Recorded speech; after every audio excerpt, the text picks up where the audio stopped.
데이터에 따르면은 지방간을 가지고 있는 분들 중에서 20%에서 50%가 10년 이내에 간 경화나 간암으로 진행이 된다고 보고하고 있습니다. 특히 간 경화는 간암의 아주 중요한 진행성 질병인데요. 이제는 의학계에서도 지방간을 만성 간질환의 아주 중요한 원인으로 보고 있습니다. 하지만 막상 지방간을 진단을 받았을 때는 치료할 수 있는 마땅한 약이 존재하지 않기 때문에 많은 분들이 어떻게 해야 될지를 모릅니다. 하지만 지방간의 원인은 잘못된 식습관 때문에 옵니다. 그렇기 때문에 더 나빠지지 않게 예방을 하고 식습관을 고쳐야 됩니다. 매일 아침 먹으면은 간을 살리는 음식은 바로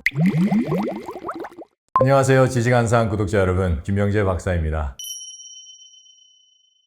지방간의 원인은 독소입니다. 독소를 끊임없이 공급하고 해독할 수 있는 비타민, 미네랄, 효소가 결핍된 식생활이 가장 큰 원인입니다. 간은 해독기관입니다. 이 독소가 계속 끊임없이 공급이 된다고 생각을 해보세요. 그러면은 간은 과부하가 걸리게 돼요. 간의 원래 해독 능력까지 더 저하가 되게 됩니다. 간은 독소를 더 이상 해독하지 못하고 독소가 축적하게 되는데 지방의 형태로 축적하게 됩니다. 이것을 바로 우리가 지방간이라고 부릅니다. 이때 비록 독소가 간의 지방으로 축적이 되지만 비타민, 미네랄, 효소를 충분히 공급을 해서 독소를 해독을 하면 되는데 그거를 해주지 않기 때문에 계속 악순환이 반복이 되는 겁니다. 특히 독소를 많이 공급하는 음식이 있는데 그게 바로 튀김입니다. 우리가 높은 온도의 음식을 튀기게 되면은 그 음식에 있는 영양분들은 산화가 되고 활성산소로 변하게 되는데요. 이 활성산소는 직접적인 독소를 공급할 뿐만 아니라 간세포를 파괴해서 간의 해독 기능을 더욱더 떨어뜨립니다. 그리고 또 우리가 음식을 볶을 때 프라이팬에 음식을 볶잖아요. 가스레인지에 불을 켜면은 두 가지의 불이 있습니다. 파란색 불이 있고 주황색 불이 있어요. 파란색 불이 훨씬 더 뜨거운 불인데 이 불은 1200, 1300도까지 올라갑니다. 이게 700도 이상으로 프라이팬이 달궈집니다. 그때 우리가 음식을 볶게 되면은 활성산소가 아주 효과적으로 만들어집니다. 특히 곡식을 볶게 되면은 우리 곡식을 둘러싸고 있는 인지질은 과산화지질로 변하게 되는데요. 이 과산화지질은 우리 인체에 들어와서 활성산소와 똑같은 역할을 합니다. 그렇기 때문에 튀김과 프라이팬에 볶은 음식은 우리 간에 가장 많은 독소를 공급합니다. 그 외에도 다른 음식들이 있는데 가공된 식품들입니다. 이 가공된 식품들에는 정제된 과당이 들어가 있는데요. 특히 시리얼, 과자, 라면, 식빵, 국수 이런 데 있는 것들은 바로 간의 지방의 형태로 쌓이게 됩니다. 특히 술은 바로 지방간의 아주 중요한 원인이 되기도 합니다. 그렇기 때문에 방금 말씀드린 이러한 음식들이 지방간의 주요 원인이 됩니다. 많은 분들이 지방간이 아주 심각한 질환인 것을 모르기 때문에 방치하는 경우가 종종 있는데요. 지방간은 독소가 지방의 형태로 쌓이고 이 독소가 염증을 일으키면서 지방간염으로 진행이 되게 돼 있습니다. 지방간염은 간 경화와 간암의 원인으로 꼽히는데요. 데이터에 따르면은 지방간을 가지고 있는 분들 중에서 20%에서 50%가 10년 이내에 간 경화나 간암으로 진행이 된다고 보고하고 있습니다. 특히 간 경화는 간암의 아주 중요한 진행성 질병인데요. 이제는 의학계에서도 지방간을 만성 간질환의 아주 중요한 원인으로 보고 있습니다. 이게 나중에 세월이 흐르고 심각한 질병이 됐을 때, 즉 간경화나 간암이 됐을 때 내가 그때 지방간이 있었구나, 그게 원인이구나 라고 알게 되는데요. 방치하면 안 됩니다. 하지만 막상 지방간을 진단을 받았을 때는 치료할 수 있는 마땅한 약이 존재하지 않기 때문에 많은 분들이 어떻게 해야 될지를 모릅니다. 하지만 우리가 앞에서 살펴봤듯이 지방간의 원인은 잘못된 식습관 때문에 옵니다. 그렇기 때문에 더 나빠지지 않게 예방을 하고 식습관을 고쳐야 됩니다. 간 건강을 지키기 위해서는 꼭 해야 될 일이 있는데요. 바로 두 가지입니다. 혈액순환과 비타민, 미네랄, 효소의 공급입니다. 간의 가장 기본 생명체는 바로 간세포입니다. 이 간세포가 제대로 활동하기 위해서는 충분한 산소와 영양소를 혈액을 통해서 공급을 받아야 돼요. 이 혈액순환이 잘 되기 위해서는 비타민, 미네랄, 효소가 충분해야 됩니다. 칼슘이라는 미네랄이 풍부해야 되는데요. 살아있는 칼슘을 음식을 통해서 충분히 공급을 할 때 혈액순환은 원활하게 됩니다. 그래서 우리 식습관에 살아있는 비타민, 미네랄, 효소가 많은 생채소와 생씨앗을 충분히 공급해준다면 간의 기능은 원활하게 되고 향상시킬 수도 있습니다. 매일 아침 먹으면 간을 살리는 음식은 바로 생들기름입니다. 생들깨는 오메가3가 가장 풍부한 식품입니다. 우리 몸에서 염증을 치료하는데 꼭 필요한 영양소입니다. 염증을 치료하는 것은 면역세포예요. 이 면역세포들이 일을 할 때 꼭 필요한 연료가 바로 오메가3입니다. 지방간으로 인해서 나온 염증을 치료하는데도 아주 탁월할 뿐만 아니라 혈관을 막고 있는 여러 지방들, 콜레스테롤들을 없애는데도 아주 중요한 역할을 하고 혈관의 염증 또한 치료하는데 꼭 필요한 영양소입니다. 식물성 기름을 고를 때 꼭 확인해야 되는 것은 바로 0도 공법입니다. 식물성 기름을 짜낼 때 저온으로 계속해서 기름을 짜내는 시간만큼 온도가 유지되면은 점점 축적이 되고 올라갈 수밖에 없는데요. 이렇게 온도가 올라가면은 생들깨에 있는 좋은 영양인 오메가3가 파괴가 되고 산화가 될 수가 있습니다. 열을 가하지 않고 생들깨에 있는 오메가3를 많이 추출해낼 수 있는 방법을 만들었고, 이렇게 만들어낸 기름이야말로 산화가 안 되고 좋은 오메가3를 우리 몸에 충분히 공급할 수 있습니다. 그래서 여러분, 0도 공법을 꼭 확인하셔야 됩니다. 이 좋은 생들기름의 섭취법을 소개한다면은 생들기름을 채소에 찍어 먹는 겁니다. 들기름을 한 스푼에서 2스푼 정도 넣고 소금, 천일염을 떨어뜨려서 잘 섞어줍니다. 거기에 채소를 찍어 먹으면은 듬뿍듬뿍 찍어 드세요. 아주 맛도 좋고 채소의 영양분과 생들기름에 있는 오메가3가 같이 들어오는 아주 좋은 식습관이 됩니다. 또 다른 방법이 있는데 식사 바로 전에 1숟가락, 2숟가락씩 먹는 방법입니다. 이때는 큰 수저로 드시면 되는데요. 주의해야 될 점이 있다면은 장 기능이 원활하지 않는 분은 생들기름이나 어떠한 식물성 기름을 과량 섭취했을 때 흡수에 저하가 있어서 설사를 하는 경우가 있습니다. 그렇기 때문에 내 장 기능이 좀 안 좋다, 평소에 설사를 한다, 평소에 방귀를 많이 낀다 하는 분들은 처음에는 차 스푼으로 시작을 하셔서 점차적으로 양을 늘려가 보세요.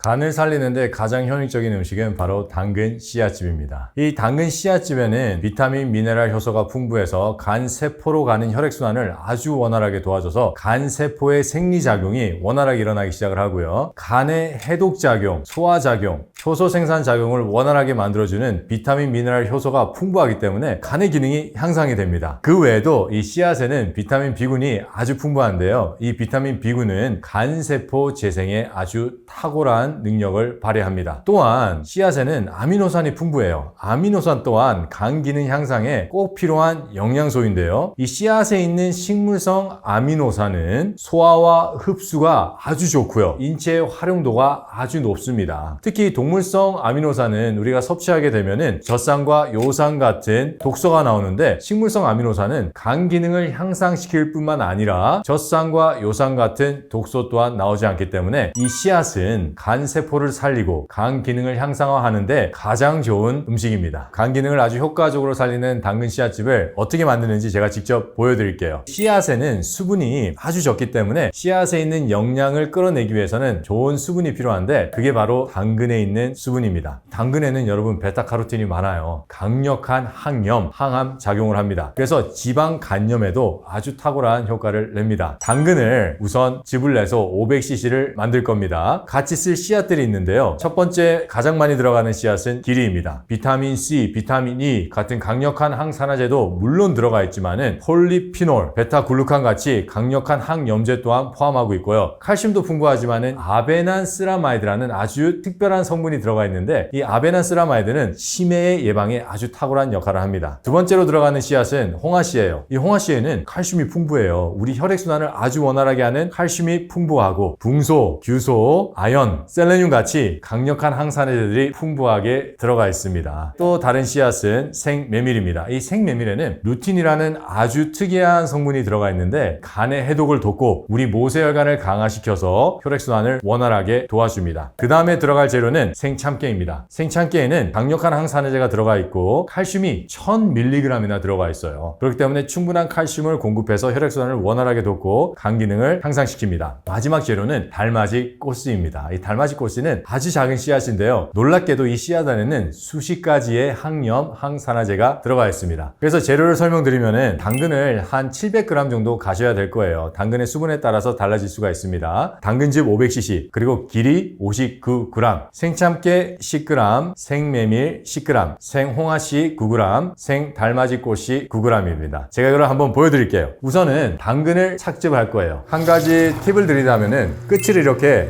뾰족하게 쓰면은 즙이 아주 잘 나옵니다. 그리고 속도 또한 빨리 나올 수가 있습니다. 이 당근에 있는 색깔 주황색은 아주 강력한 항염제, 항암제인 베타카로틴이 듬뿍 들어갔다는 것을 얘기해주고 있어요. 암을 예방하는데 엄청 좋고, 만성 스트레스, 만성 과로로 인해서 우리 몸에는 활성산소가 많습니다. 근데 이 베타카로틴은 그 활성산소를 배출시키는 아주 좋은 영양입니다. 이 당근에는 베타카로틴뿐만 아니라 칼슘도 풍부해요. 우리 인체를 살리는 영양은 이 세포막 안에 있다는 연구들이 많이 나와 있는데, 세포막 안에 있는 영양소들을 가장 효과적으로 떼먹을 수 있는 방법이 즙을 내서 먹는 방법입니다. 이제 씨앗에서 좋은 영양을 축출할 수 있는 당근즙이 완성이 됐습니다. 당근즙을 갈고 난 찌꺼기가 보이시죠? 아직 여기에는 좋은 영양이 남아 있습니다. 골수 영양이 남아 있기 때문에 이것도 같이 써서 씨앗을 사용해서 한 번 더 즙을 내릴 거예요. 아까 말씀드린 씨앗이에요. 씨앗을 찌꺼기가 있는 곳에 붓고 당근즙을 그 위에 붓습니다. 그런 다음에 잘 섞어줍니다.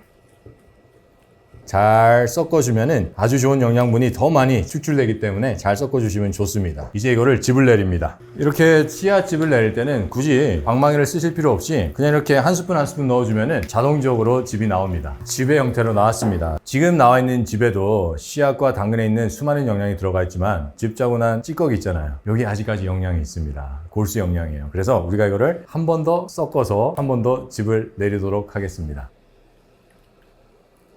다시 한번 이렇게 잘 섞어주시면 돼요.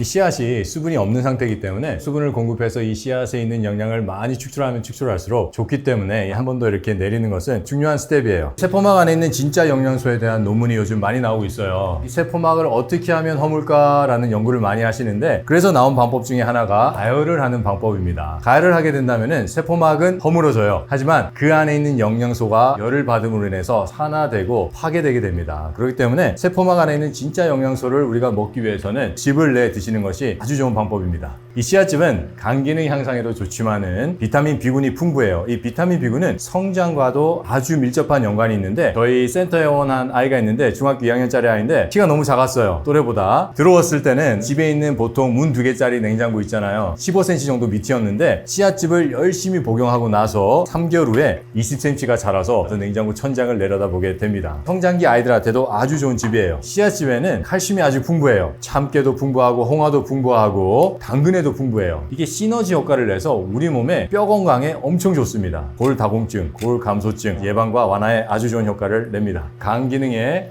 아주 좋은 음식인 당근 씨앗즙의 착즙이 끝났습니다. 저는 이거 매일 먹습니다. 식사 때마다 매일 먹어요. 매일 먹으면 매일 먹을수록 건강에 도움이 될 뿐만 아니라 맛도 좋습니다.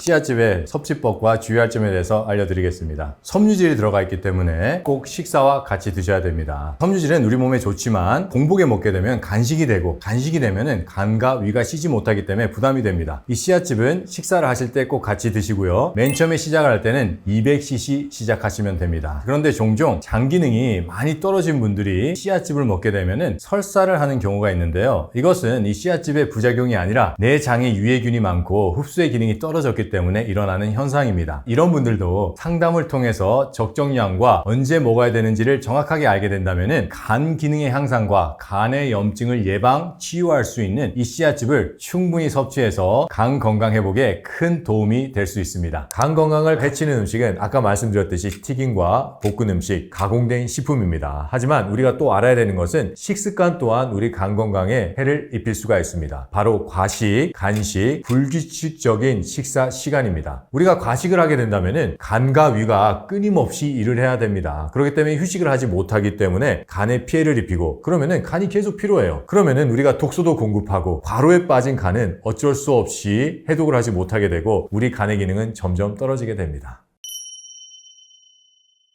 몸이 1000냥이면 간이 900냥이다라는 말이 있죠. 그만큼 간은 우리 생명 유지에 아주 중요한 장기입니다. 간에는 크게 3가지 기능이 있습니다. 첫 번째는 소화 기능입니다. 소화를 얘기할 때는 화학적 소화와 물리적 소화가 있는데요. 이 물리적 소화는 연동운동이 하지만은 화학적 소화는 소화 효소를 만드는 책임을 지고 있는 간이 담당을 합니다. 위에서 위산이 만들어지고 췌장에서 췌장 소화 효소가 만들어지기까지는 간에서의 역할이 아주 중요한데요. 간이 나빠지면 되면은 이 역할을 하지 못하게 되고 소화불량이 되고 방기가 만들어집니다. 방기가 만들어질 때 같이 만들어지는 것이 바로 이 활성산소인데, 이 활성산소는 다시 간의 염증을 악화시키고 간세포를 파괴합니다. 다른 기능은 해독 기능입니다. 우리의 혈액이 깨끗해야지 우리의 세포가 좋은 산소와 영양소를 공급받아서 충분한 생리활동과 신진대사를 할 수가 있는데, 간에서 해독 기능이 떨어져서 우리 혈액 속에 독소가 공급이 되면은 충분히 산소와 영양소를 세포에 공급할 수 없게 되고, 그러면 세포의 생리 기능이 떨어지기 때문에 인체 생명 유지가 아주 힘들어지게 돼 있어요. 우리가 이거를 질병화됐다고 얘기하는 겁니다. 또 다른 아주 중요한 기능은 효소 생산 기능입니다. 간에서는 효소를 25,000여 가지 만들어내는데요. 이 많은 효소가 필요한 이유는 우리 머리부터 발끝까지 일어나는 모든 신진대사와 생체 대사를 할 때 꼭 필요한 효소들이기 때문입니다. 신진대사가 원활하지 않으면 불완전 신진대사를 하게 되고요. 젖산이라는 독소가 나와서 우리 혈액을 오염시켜서 신진대사 저하의 원인이 되고 염증의 원인이 되기도 합니다. 간 건강만 잘 지켜도 예방할 수 있는 질병들이 많습니다. 흔한 당뇨, 고혈압, 고지혈은 물론 예방할 수 있을 뿐만 아니라 염증이 기반인 우울증, 불안증, 치매, 인지기능장애까지 예방할 수가 있습니다. 간 건강을 좋게 하기 위해서 추천하는 3가지 생활습관이 있습니다. 첫 번째는 씨앗즙을 식사 때마다 먹는 겁니다. 두 번째는 충분한 햇빛 쬐기입니다. 우리가 씨앗즙을 통해서 들어오는 영양들이 있어요. 그 중에서 칼슘, 마그네슘 이렇게 중요한 미네랄과 또한 비타민의 흡수를 돕기 위해서는 비타민 D가 꼭 필요한데요. 이 비타민 D를 우리 몸에 천년의 상태로 공급해 줄 수 있는 것이 바로 햇빛입니다. 자외선 때문에 햇볕을 너무 많이 쬐면 좋지 않다는 안 좋은 오해가 있는데요. 피츠버그 의과대학의 연구를 보면 수술이 끝나고 나서 한 그룹은 햇볕이 잘 안 드는 병동에, 한 그룹은 햇볕이 잘 드는 병동에 배치를 했습니다. 햇볕이 잘 드는 병동에 배치된 그룹은 수술로부터의 회복만 빨랐을 뿐만 아니라 수술 상처 또한 원활하게 아주 빠르게 회복이 됐다고 발표를 했는데요. 햇볕에 있는 좋은 적외선이 염증을 치유했다라고 보고하고 있고요. 또 다른 연구 결과를 보면은, 이거는 하버드 의과대학에서 한 연구입니다. 폐암 초기 환자를 햇볕을 잘 쬐게 하고, 그렇게 했을 때 햇볕을 잘 쬐은 그룹은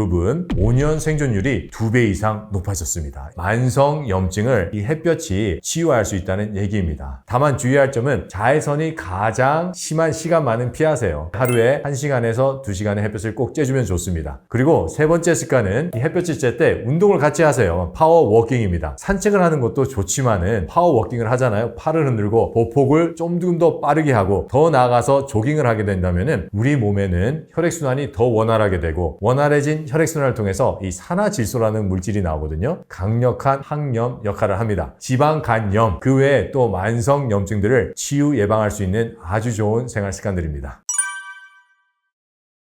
최근엔 레몬에 대한 좋은 효능이 많이 알려지면서 레몬수를 드시는 사람들이 많이 있는데요. 그 중에서 특히 레몬을 생으로 먹기가 부담스러워서, 또는 레몬을 먹어봤는데 속이 쓰려요. 그래서 레몬수를 드시는 분들이 있는데, 위염이 있거나 장의 환경이 안 좋아서 가끔 설사를 하고 방귀를 많이 뀌는 분들은 레몬수로 시작하는 것은 아주 좋은 방법입니다. 오늘 제가 이 레몬수를 어떻게 먹으면은, 그리고 어떻게 만들면은 더 효과적으로 우리 몸에 좋은 영향을 끼칠 수 있는지에 대해서 알려드리겠습니다.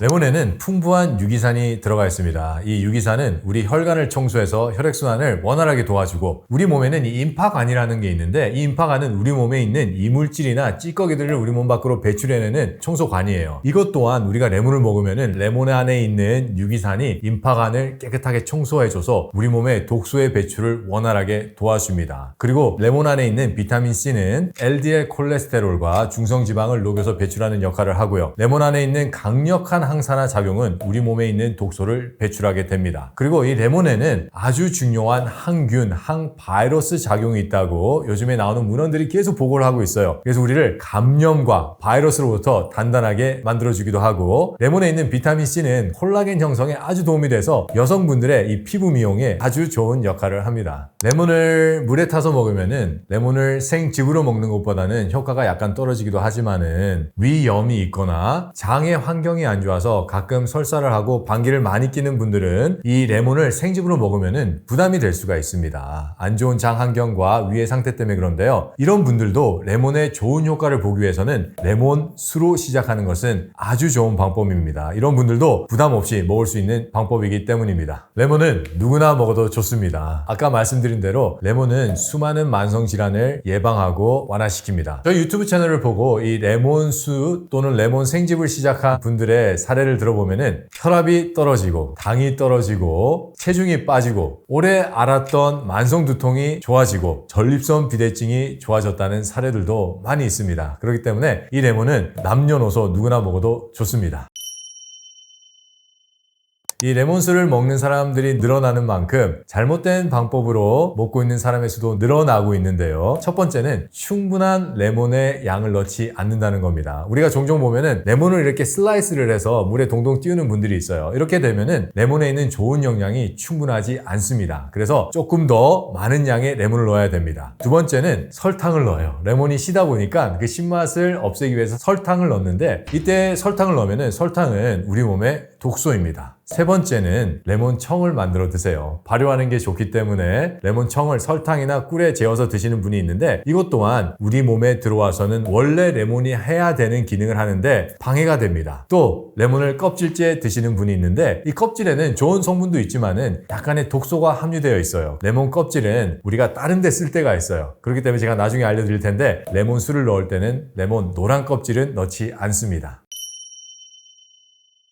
레몬수를 만들기 전에 가장 먼저 해야 되는 것은 이제 세척이죠. 우리가 과일을 세척할 때 가장 좋은 방법은 물에 한 2분 정도 담가 놓으세요. 그런 다음에 흐르는 물에 잘 씻어주면 됩니다. 하버드 대학에서 연구한 결과가 있는데 아까 제가 말씀드린 대로 2분 정도 담가놓고 흐르는 물에 잘 씻었을 때 농약은 100% 제거됩니다. 하지만 잘 알려진 상식과 달리 우리가 베이킹소다에 담가놓으면 농약은 92% 정도만 제거가 되고요. 식초에 담가놓으면 93% 정도만 제거가 됩니다. 그리고 우리가 레몬을 고를 때 좀 통통하고 꼭지가 싱싱한 것을 골라야지 좋은 레몬을 섭취할 수가 있습니다. 레몬의 효능을 제대로 살리는 레몬수 만드는 방법을 알려드릴게요. 첫 번째, 충분한 레몬의 양을 넣습니다. 이때 우리가 레몬에 있는 이 좋은 영양들을 다 끌어내기 위해서는 레몬을 즙을 내야 됩니다. 이 생즙을 내서 물과 희석을 시키면 좋은데요. 이 생즙을 내서 맨 처음에 시작할 때는 한 개로 시작을 하세요. 레몬 한 개를 생즙을 내면은 약 30cc, 레몬의 양에 따라서 20에서 30cc 정도가 됩니다. 이때 레몬에 물을 더해서 먹으면은 레몬에 있는 좋은 영양분 그리고 온도도 중요해요. 온도가 우리 인체의 온도와 비슷해야 됩니다. 37도에서 38도 정도 되는 미지근한 물에 이 레몬을 희석해서 먹으면은 우리의 인체의 온도와 비슷하기 때문에 장에서의 흡수도 원활해지고 또 우리 몸에 들어와서 레몬에 많은 항산화제, 비타민C, 유기산, 항염제 등이 활용성이 엄청 뛰어나게 됩니다. 그렇기 때문에 물의 온도 또한 중요합니다. 레몬수를 맨 처음에 먹었는데 너무 시거나 속이 쓰린 분들은 레몬의 양을 살짝 줄이시면 됩니다. 제가 아까는 처음에 시작할 때 한 개로 시작하라고 말씀을 드렸는데 속이 쓰리거나 너무 신 분들은 반 개부터 시작을 하세요. 반 개 하면은 한 10에서 15cc 정도 나오거든요. 그리고 물의 양을 늘립니다. 물의 양을 한 200에서 300, 많게는 400까지 늘리셔도 돼요. 그래서 충분히 희석한 다음에 시작을 하세요. 이렇게 먹으면은 우리 위와 장에 부담이 되지 않고 충분히 좋은 시작을 할 수가 있습니다. 하지만 이제 우리가 점점 먹어서 익숙해지면은 레몬의 양은 늘리고 물의 양은 줄이시면 됩니다. 레몬수에 함께 넣으면 좋은 과일이 있는데요. 바로 오렌지와 자몽입니다. 이 오렌지와 자몽도 레몬과 같이 신과일과에 속하는데요. 항산화제와 항염제가 풍부해요. 우리가 레몬과 이거를 같이 썩잖아요. 그러면은 항산화성이 이 시너지 효과를 위해서 수배가 됩니다. 그래서 자몽이나 오렌지와 같이 즙을 내서 같이 드시거나 아니면은 같이 레몬 오렌지 수, 레몬 자몽수를 해서 드시면 아주 좋습니다. 레몬수를 처음 먹기 시작할 때 위염과 위궤양이 있으신 분들은 주의하셔야 됩니다. 왜냐하면은 레몬에 있는 이 신맛이 위염과 위궤양을 자극할 수가 있기 때문입니다. 그런데 우리가 여기서 한번 살펴보죠. 우리 위의 산도는 pH가 2예요. 레몬의 산도는 2.5입니다. 그렇기 때문에 레몬이 위를 더 산성화를 만들 수는 없어요. 다만 위염이 있고 위궤양이 있는 분들이 레몬을 먹었을 때 속이 쓰린 이유는 신맛이 자극하기 때문입니다. 이런 분들은 아까 제가 말씀하신 대로 레몬을 반 개에 물의 양은 400까지 넣으셔도 돼요. 그래서 충분히 희석해서 시작하시면 되고요. 이렇게 먹었는데도 내가 속이 쓰리다. 그러면은 오렌지 즙으로 시작을 하세요. 오렌지 즙을 150에서 200cc 정도 먹고 시작을 하신 다음에 적응이 되면은 레몬수로 다시 시작하시면 아주 좋습니다.